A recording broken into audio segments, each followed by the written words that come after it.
Kitabul Udhiyah, Babul Walimah sudah, Akikah. Berarti kita masuk berikutnya Kitabut Tib, kitab tentang pengobatan ya. Kitab tentang pengobatan, tentang berobat ya.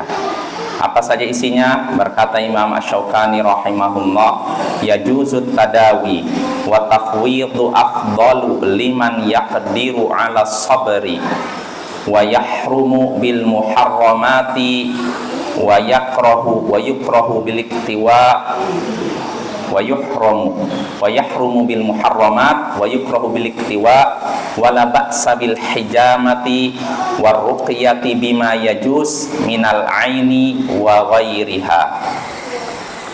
Boleh berobat dan tawakal pasrah ini lebih utama bagi yang sanggup bersabar, dan diharamkan berobat dengan yang diharamkan, dan dibenci berobat dengan cara kai, menempelkan besi panas, dan tidak mengapa hijamah, berbekam, dan ruqyah dengan sesuatu yang dibolehkan, baik karena ain, pengaruh mata, dan selainnya. Nah, inilah poin-poin yang akan kita bahas malam ini insyaallah.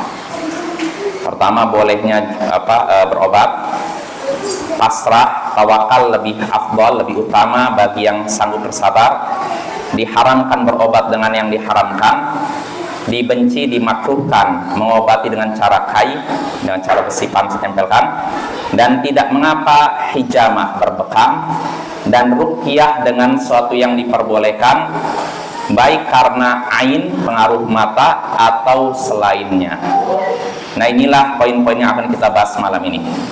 Pertama, kata Imam Asy-Syaukani sini, wala yajuzut tadawi, boleh berobat. Berobat itu diperbolehkan. Mungkin timbul pertanyaan, apa ada yang tidak membolehkan berobat? Bisa jadi ya. Ketika Imam Asy-Syaukani menyebutkan boleh berobat, ada kemungkinan orang yang berpendapat tidak boleh berobat. Tapi ini bukan pendapat yang diakui di Ahlus Sunnah ya. Bisa jadi ada di kalangan sebagian kaum sufi terutama ya. Tapi ini bukan pendapat mu'tamad, pendapat yang diakui oleh Ahlus Sunnah. Kata Imam Asy-Syaukani boleh berobat ya, itu berdasarkan hadis dalam Sahih Muslim dari Jabir, Nabi sallallahu alaihi wasallam bersabda, likulli da'in dawa fa idza usiba dawa udda'i bari'a biidznillah. Setiap penyakit ada obatnya. Setiap penyakit ada obatnya. Jika obat bagi suatu penyakit itu benar, maka orang tersebut akan sembuh dengan izin Allah. Nah, ini kabar dari Nabi, setiap penyakit ada obatnya. Penyakit apapun Bapak ya. Jadi kalau penyakit sekarang misalkan kita HIV, AIDS, katanya tidak ada obatnya. Ini kita nggak bisa mempercayai seperti itu. Kalau belum ada obatnya, bisa jadi. Tapi kalau tidak ada obatnya, kata siapa? Sedangkan Nabi sendiri nyatakan setiap penyakit ada obatnya. Ya mungkin kita belum menemukan obatnya, tapi bukan berarti tidak ada obatnya. Obatnya ada, tapi mungkin belum ditemukan ya. Mungkin kalau udah di penelitian bisa ketemu juga ya. Ini kabar dari Nabi, dan kita lebih mempercayai kabar Nabi daripada para dokter. Loh, dokter kan ahli kedokteran, dia lebih ngerti kedokteran. Iya, kalau ucapan dokter tidak bertentangan dengan ucapan Nabi, kita pakai. Tapi kalau ucapannya bertentangan dengan sabda Nabi, kita tolak. Karena Nabi tidak mengecualikan, kecuali nanti akan dibahas yang dikecualikan penyakit yang tidak ada obatnya. Asalnya semua penyakit ada obatnya. Penyakit yang kita dapat di zaman sekarang mungkin nggak ada di zaman bapak-bapak kita, leluhur kita, tetap ada obatnya. Tinggal kita cari saja, ikhtiar menemukan obatnya. Kata Nabi, kalau obat tersebut memang benar, maka orang yang terkena penyakit akan sembuh dengan izin Allah. Ini kalau memang obatnya benar ya. Kalau misalnya tidak sembuh, ada kemungkinan obatnya tidak benar ya. Mungkin racikannya kurang, atau mungkin orangnya memang mungkin sudah terlanjur istilahnya ilfil ya, hilang feeling, udah nggak berselera untuk berobat. Bisa jadi walaupun obatnya manjur, tapi kalau orangnya sudah percuma saya berobat, ya nggak akan sembuh ya. Makanya penting, yakin itu penting ya Bapak ya. Ini dalil pertama tentang bolehnya berobat. Lalu berikutnya Nabi Sallallahu Alaihi Wasallam dalam hadis Sahih Bukhari dan selainnya dari Abu Hurairah, Nabi Sallallahu Alaihi Wasallam bersabda, ma anzalallahu min da'in illa anzalalahu syifa. Tidaklah Allah menurunkan satu pun penyakit kecuali Allah turunkan juga penawarnya. Nah, kabar Nabi ini lebih kita percaya daripada ucapan dokter yang katanya misalnya penyakit ini tidak ada obatnya. Bukan tidak ada obatnya, belum ada obatnya. Ya suatu saat mungkin kalau penelitian ketemu ya. Ini yang kedua. Dalil ketiga yang disebutkan oleh Imam Syaukani, yaitu hadis dalam Musnad Ahmad, Sunan Abu Daud, Ibnu Majah, Tirmidzi dan Hakim, Ibnu Khuzaimah dari Usamah. Di sini qalatil a'rab, orang-orang Arab Badui berkata, ya Rasulullah, ala natadawa, wahai Rasulullah, tidakkah kami, bolehkah kami untuk, tidakkah kami berobat? Artinya boleh tidak kami ini berobat? Maka kata Nabi, na'am ibadallah tadawau. Ya hamba Allah, ya wahai hamba-hamba Allah, berobatlah. Jadi di sini para sahabat kan orang Arab tadi mengira berobat itu tidak diperbolehkan. Maka kata Nabi, iya wahai hamba-hamba Allah, berobatlah kalian. Fa inna Allah lam yadha' da'an illa wada'a lahu shifaan illa da'an wahida. Kenapa berobat? Hendaknya kalian berobat karena Allah tidaklah menurunkan satu pun penyakit kecuali Allah turunkan juga satu penawarnya, obatnya, kecuali satu penyakit.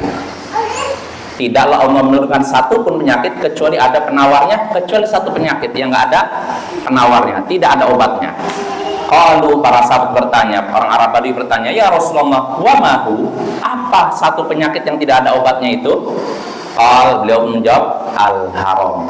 Apa al-haram? Tua, penyakit tua Bapak ya. Ini nggak bisa diobati. Jadi kalau Bapak udah umur 70 nggak bisa jadi umur 30 lagi. Jadi yang tua ya sabar, terimalah takdir. Sebagaimana kita dulu masih kecil, tiba-tiba udah tua, udah punya anak, terus udah punya cucu, ya nikmati saja perjalanan hidup ya. Jadi kalau sudah tua, tidak ada obatnya untuk menjadi muda ya. Kalau mau pertahankan istilahnya apa? Untuk awet muda, dalam artian mungkin kulitnya atau apa, ya mungkin, tapi itu pun nggak akan 100% seperti apa kita bayi, nggak mungkin ya, kecuali operasi plastik mungkin. Tapi kalau misalkan kita dalam kondisi normal diobati dengan apa, pengobatan modern sekalipun, tetap saja keadaan kita, fisik kita tetap tua, walaupun katanya bisa bikin awet muda ya. Jadi penyakit tua tidak bisa dilawan. Ini kabar dari siapa? Nabi. Maka sia-sia orang yang katanya pengen awet muda seperti ketika masih kecil. Dia udah kakek-kakek pengen seperti masih kecil, kulitnya pengen kencang lagi, terus badannya kuat, mana mungkin ya. Itu mimpi di siang bolong namanya. Jadi ini ya, ini hadis ini menunjukkan bahwasanya berobat diperbolehkan, dan yang demikian tidak dianggap lari dari takdir Allah. Nah mungkin sebagian kaum sufi mengatakan, kalau kamu dapat penyakit sudah gak usah berobat karena Allah takdirkan kamu dapat penyakit. Jelas ya. Makanya ada hadis kedua nih, hadis yang bagus, hadis dalam Musnad Ahmad, Sunan Ibnu Majah, Tirmidzi dari Abu Khizamah.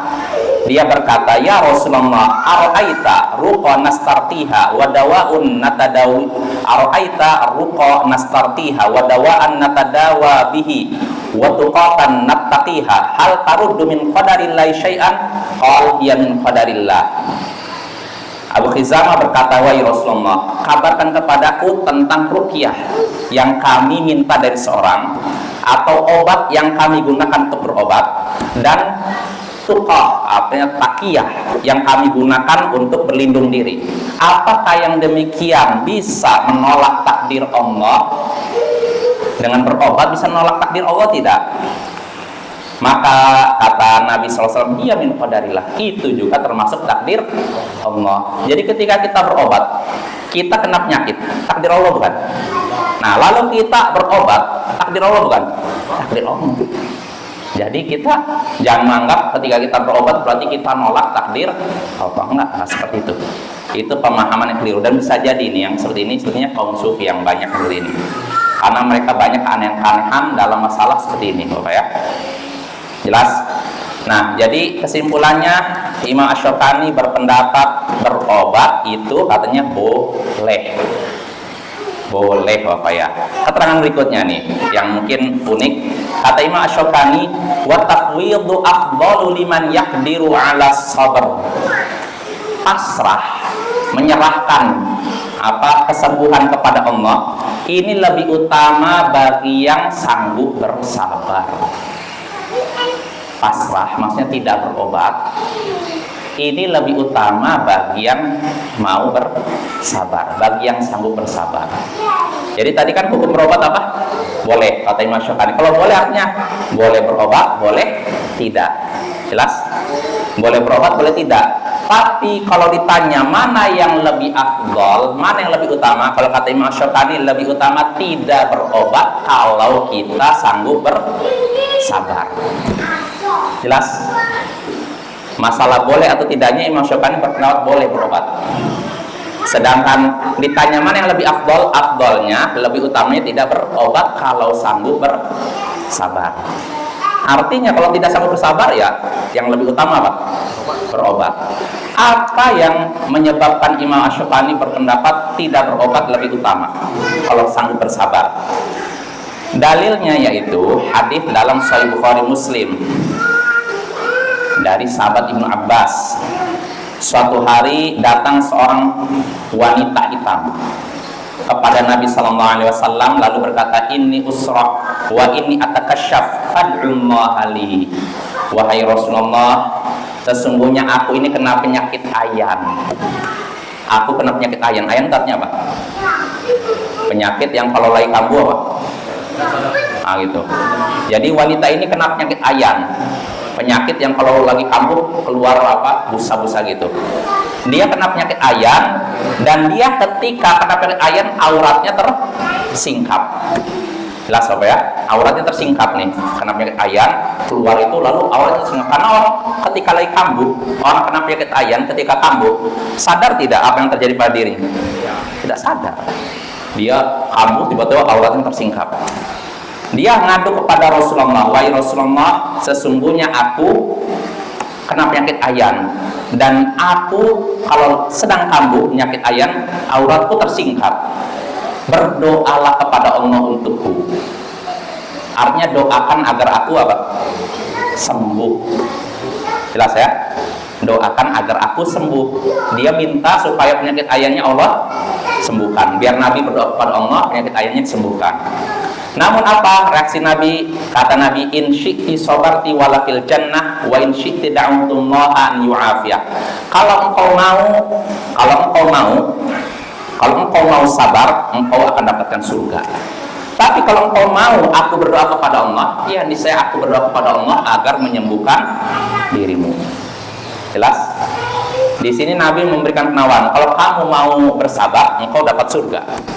Mau bersabar artinya mau bersabar dan tidak didoakan agar sembuh. Jelas apa ya?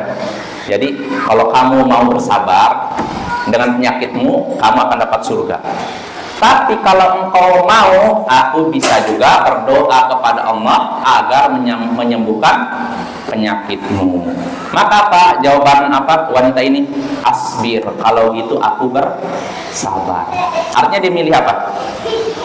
Milih tetap penyakit, tetap bersabar dan tetap terkena penyakit karena dia mengharapkan surga. Nah, ini dalil dari Imam Syaukani Dalil yang dipakai Imam Asy-Syaukani untuk menyatakan bahwasanya tidak berobat jika memang bisa bersabar, ini lebih utama daripada berobat. Jelas apa ya? Dan mungkin ini pendapat yang benar, ya, bisa jadi pendapat yang benar, ya, di antara pendapat yang ada. Karena Bapak perlu kita ketahui, para ulama beda pendapat tentang hukum berobat. Para ulama beda pendapat. Sebagian sebagian kecil ulama dari mazhab Syafi'i dan Hambali berpendapat berobat hukumnya wajib. Wajib artinya kalau dikerjakan kepala, tinggalkan dosa. Saya sariawan nih, berobat. Kalau tidak berobat dosa. Kalau berobat saya dapat pahala. Ini pendapat beberapa ulama tadi. Dan ini juga pendapat Syekh Ahmad Syakir. Syekh Ahmad Syakir berpendapat berobat hukumnya wajib. Dalilnya apa? Hadis Nabi tadi yang berobatlah wahai hamba-hamba Allah. Ini adalah apa? Perintah. Hukum asal perintah apa? Wajib. Nah, ini menunjukkan berobat hukumnya wajib. Sedangkan mayoritas ulama, jumhur ulama berpendapat berobat tidak wajib. Mayoritas ulama berpendapat tidak wajib. Dalilnya apa? Hadis tadi. Hadis seorang yang kena penyakit ayan. Dia kan sakit kan? Dia minta kepada Nabi berdoa supaya saya sembuh. Cuma Nabi mengarahkan, kalau kamu mau sabar, tidak disembuhkan penyakit kamu dapat surga. Tapi kalau kamu mau, ya saya juga bisa berdoa kepada Allah agar menyembuhkanmu. Ternyata wanita ini milih apa? Bersabar. Jelas apa ya? Ini dalil jumhur ulama bahwasannya berobat hukumnya tidak wajib. Cuman istilah tidak wajib berarti apa? Boleh, mubah, atau sunnah? Kan tidak wajib itu ada mubah, ada sunnah, ada makruh. Mana ini? Apa haram? Nggak ada yang berpendapat haram. Makruh pun tidak ada, Bapak ya. Para ulama, cuma berbeda pendapat menjadi dua. Ya, yang berpendapat tidak wajib, ada yang berpendapat mubah, ada yang berpendapat sunnah. Ya.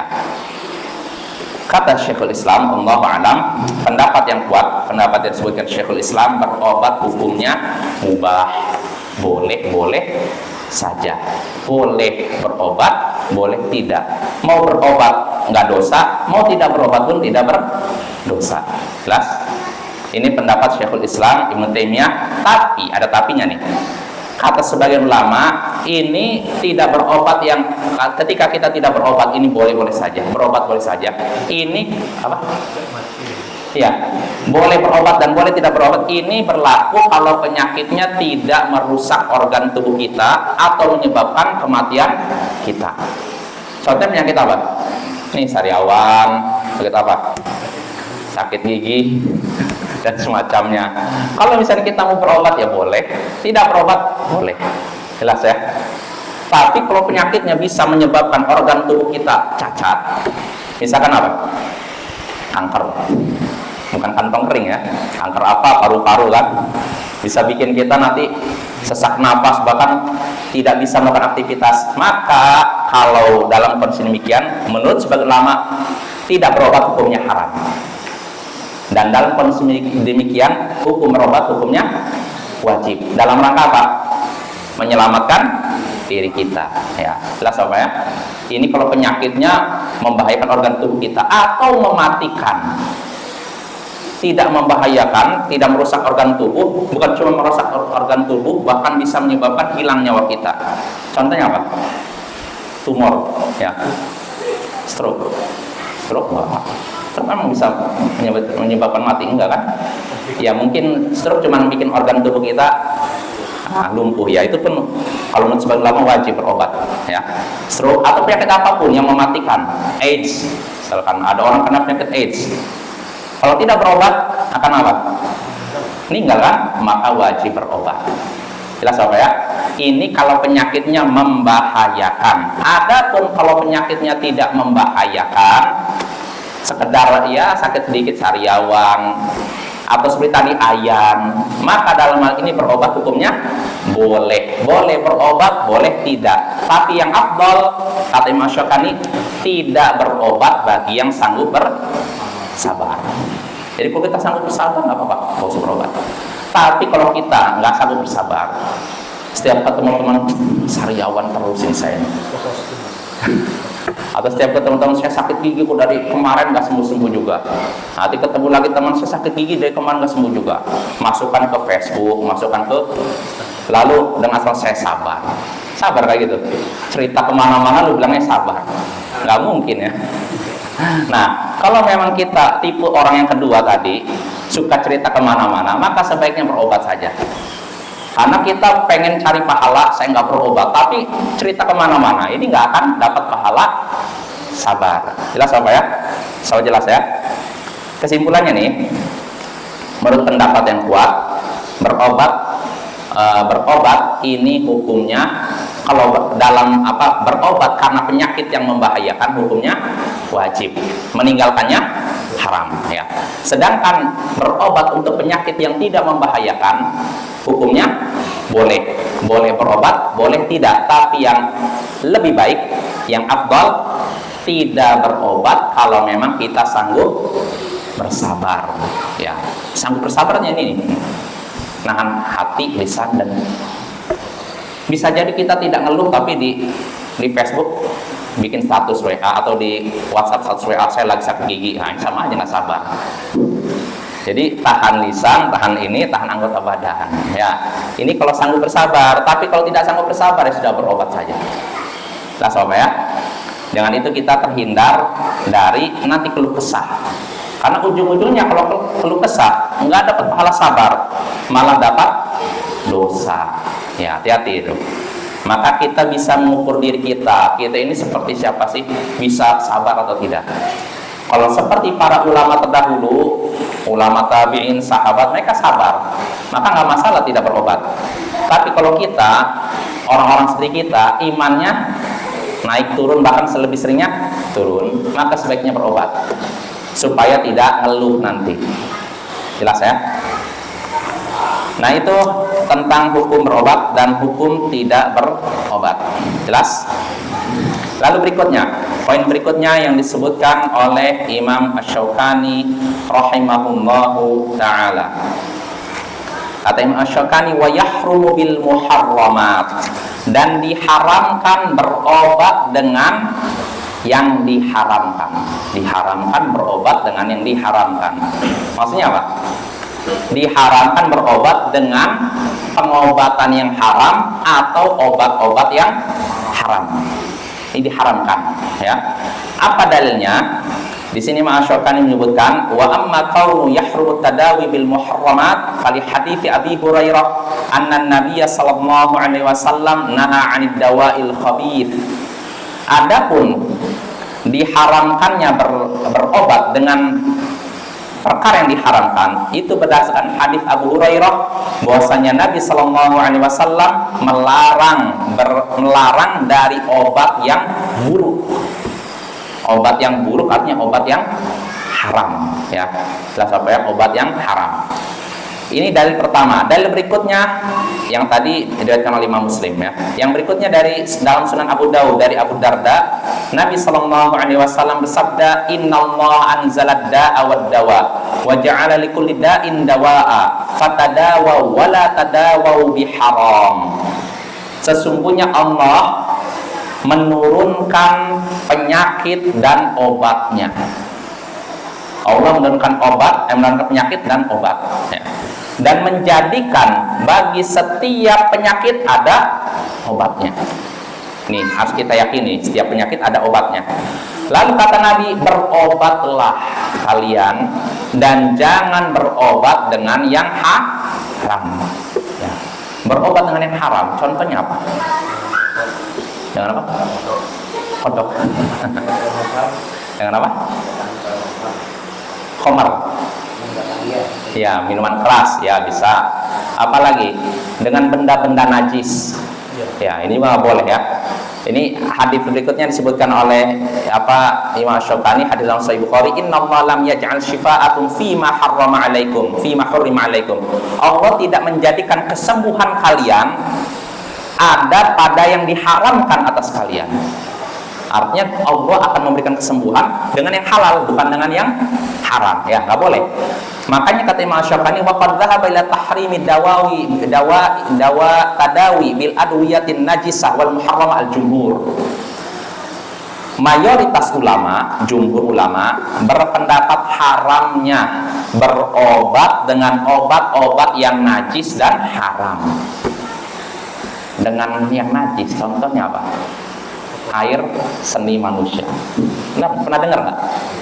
Saya pernah dengar dulu, katanya dulu udah 10 tahun lebih lah, ada orang yang ngasih tips, katanya kalau kamu punya penyakit ini, coba di pagi hari kamu buang air kecil lalu tampung, katanya.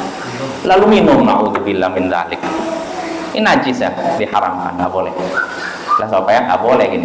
Ada yang halal, untuk apa? Cari yang haram. Ada madu, ada habatus sauda, ada apa lagi? Ada pokoknya herbal di, apalagi Indonesia ini kaya akan herbal.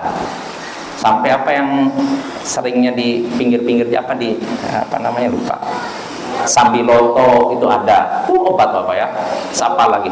Kalau obat luar kan kencing beri kan. Dulu waktu kecil-kecil saya masih ingat pakai obat mata. Memang nggak ada yang halal, nggak bisa selain yang itu, selain kencing, nggak boleh itu, najis. Jumhur ulama berpendapat nggak boleh. Ya, walaupun sebagian ulama menyatakan ya kalau memang ini diizinkan, tapi pendapatnya nggak najis. Asalnya sesuatu yang najis itu harus kita jauhi. Nggak boleh Bapak ya. Mungkin timbul pertanyaan. Nah, ini pendapat sebagai ulama yang membolehkan berobat dengan najis. Dalilnya apa? Kata mereka apa? Boleh kok berobat dengan najis. Contohnya apa? Nabi menyuruh para sahabatnya untuk meminum air kencing unta.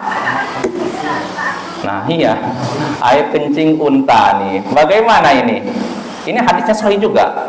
Kata mereka, lihat tuh, Nabi mengizinkan berobat dengan air kencing unta. Berarti menunjukkan boleh kita berobat dengan yang najis. Jelas apa ya?